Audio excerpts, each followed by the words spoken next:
You might have heard of a story this week that came out about a mom who was going out with their teenage daughter to get their first bra, and they were doing this at Marks and Spencer's, and they were approached by who they believed to be a trans woman that offered to help. Now, they declined the assistance, and that was the end of it. However, it wasn't. Because that mom then wrote a letter into M&S complaining about how they had a trans employee working in the bra department. And even though they didn't, the trans or apparent trans employee didn't offer to take any dimensions or to do the measurements themselves, they just offered did they need any assistance. And to them, it was slightly like intimidating and uncomfortable, and they weren't happy about this. And this complaint then was leaked to a newspaper, and I forget which newspaper it is, but it's probably been a bunch of newspapers, maybe. And so M&S did an official apology, apologizing to the mom that this had happened. And it got to me on several levels, right? The first is to do with the apology because we don't know if this employee really is trans because the mom's description is this person was 6'2". Now they didn't measure them. That's just like an estimate. So they must be tall, taller than the mom. And for me, I have worked. I don't know about everyone else, but I have worked personally with non-trans women who are over 6 foot. I mean, there's thousands of them. I'm not saying they're on every street corner, but there are non-trans women who are over 6 foot tall. So that's not a criteria that tells anyone their sex. If that is an issue here, but also what doesn't what also gets me is that it was just asking did they need help, right? And had this been a male employee, has there ever been a time where M&S has had a male employee that's gone through that department, the Brad department, and said to someone, "Hey, do you need assistance?" Because the exchange afterwards would be the exchange. If the person wasn't trained to do that, for instance, they would say, "Let me go get someone," or they're on their lunch or come back at this point or whatever, right? It's usual to have a dialogue like the one I had just now. So why explode, have a letter, and send an official apology? I feel like also, of course, what's wrong with a trans woman being there and offering assistance? This comes back to a lot of my arguments about how transphobia or gender critical is very similar to racism because there would have been a point where white women would be uncomfortable with black women taking their measurements, right? Today it sounds ridiculous, but that was true in the past. And if you think now, would that hold up? Would someone came in and said to a black M&S employee, "I'm uncomfortable," and reporting them for having this person here as inappropriate in a white suburb, say, like it would be ridiculous for a business owner to give an apology over that, and also as well, like it's on the person with those beliefs. So like if you're uncomfortable and this person's came, a trans woman's came to offer you measurements and was going to do the measurements, you could politely decline, and that's on you. Like you're not comfortable. That's how it's gone. But I guess out of courtesy, what would be of the employee or the business, not that they legally would have to do, but they could turn around and say, there's this white person or there's this non-trans person that also is on today. They're on their lunch or whatever. I can go get them if that makes you more comfortable. That is like a generous response back, not one that you're owed. You're not owed that response. That's a generous response, and that's what I really got upset about this story is that this person's received an apology for something that they're not owed an apology for. Like it's almost like I have to apologize, or trans people like me have to apologize for existing. Uh, and it ties into the good news story that I'm going to get into, but you'll hear also allies of trans people saying, yeah, like it was totally wrong for them to put the complaint in just to be offered assistance because someone else could have helped them. It shouldn't be a case that someone else could have helped them. it is that the trans woman, by all rights and all practicality, is fine to be working in that department and fine to do those measurements, presuming that they had been trained to do so.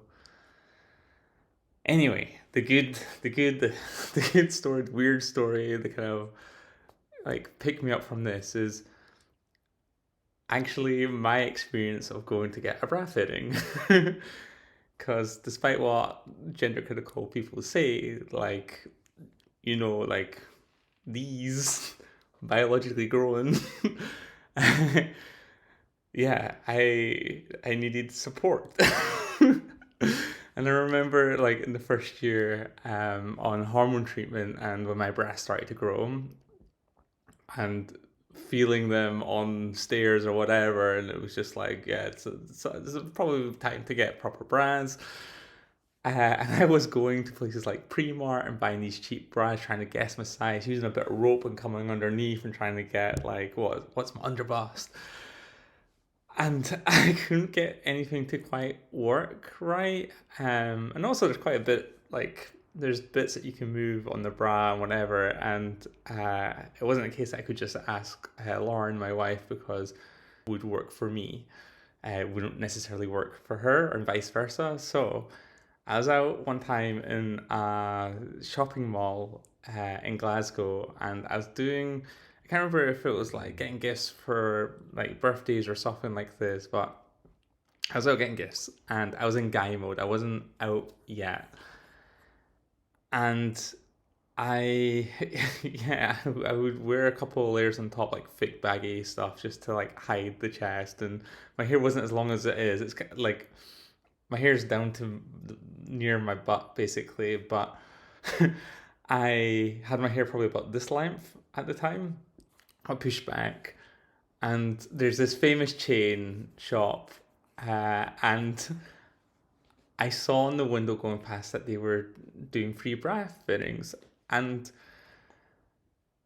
I looked around and I pondered in my head, I was like, am I going to do this? Like this, I need to like get this sorted, and what better way to have it like professionally done than doing all the things that I've been doing? And I wandered around, continued with the shopping, and eventually I was like, right, I'm just going to bite the bullet. I mean, I worked out what I was going to say because I was in guy mode, and I went into the store and I was met by this older lady. And I was like, this might be a bit awkward, but I'm a trans woman and I'm in guy mode, which is why you see me like this. But essentially, my breasts have been developing, and I'm at a point where I need a bra, but haven't been able to find something that works or fits.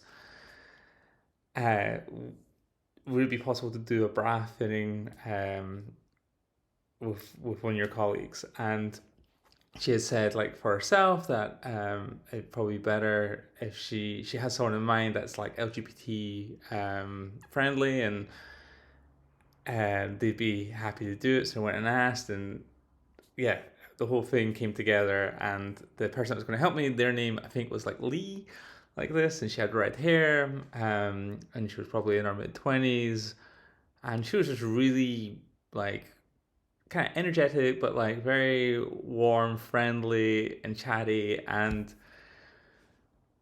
she just brought me into the back, into where the fitting rooms were, quite spacious with a big curtain. And she asked me to take off my top, and I completely took off my top. I didn't have a bra on in the first place. So, so it's just me open chested, and she was measuring the underbust and overbust, and she was getting excited. She goes, actually, you're more smaller than what I thought you were. You're like a 36, and this is like great for me because like 36 underbust, that's like in normal ranges. I'm not gonna have to go and buy these bigger banding, which was one of the things I was worried about, or I'd been trying to play around. And through that, the other woman who originally spoke to the older woman, she kind of got interested and started like talking to Lee, and then asking if she could like help, and was talking like at some point somehow all three of us were in this room talking and like being all warm and friendly. And I think it's just because when I think she could empathize. Maybe she was listening to me talk to Lee, and I think she could empathize with the story of what was going on, and it was like a really nice moment. And so she joined in, and then once I had the measurements, there's like different bra styles that work for different chests, and so they went off and got a few samples, and the older woman stayed around to watch and like give advice and like, yeah, that one I think is best, and Lee was like, yeah, I think it's good, and I was like, yeah, I feel good in this, and to this day I have like two of the best bras I've ever bought, like period. But it was such a really like lovely experience because in my head I had, for like, say till I was in the changing rooms like and actually getting measured, I had the whole like fight or flight experience. My like every alarm bells were going off in my head, like this is mental. You're like dressed as a guy, you look very guy. I think I can't remember if I had shaved, like I probably had like a bit of stubble and but when I stood in that room with the mirrors and like I could see the changes that had been happening over my body, and um, wearing this really well fitted bra, I just like felt ease. Like it was a really euphoric moment, and the whole experience was brought about because of these two women. One who was already an ally, and another one who kind of was on started off uncomfortable, or yeah, wasn't comfortable, to then being like totally comfortable. And I wonder now if I was to do that same thing today and I had met a similar woman to the first one I met, the older lady, would it have been as nice experience? Because there's a lot more a lot more misinformation or like kind of rage bait stuff put out about trans women that I don't know, because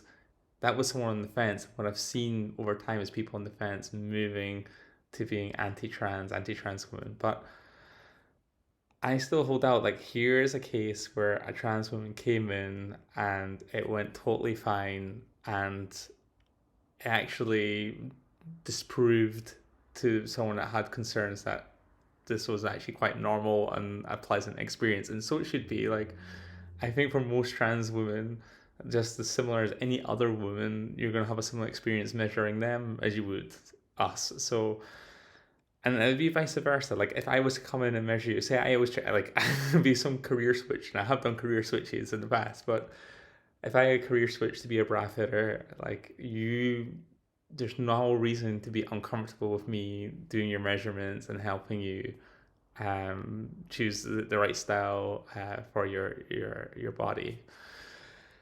But yeah, there you go. A kind of feel good, weird, strange story. Yeah, and I hope if you're someone that's on the fence about this kind of helps you push in your head, or when you get these negative narratives coming, you can separate those and say like, look, actually, that's just something that's been generated, whereas this is a true story of a true experience, and it's an experience in the past that many other women and trans women have shared together. Thank you so much for your time. Enjoy the weekend or enjoy the week whenever you watch this. Bye.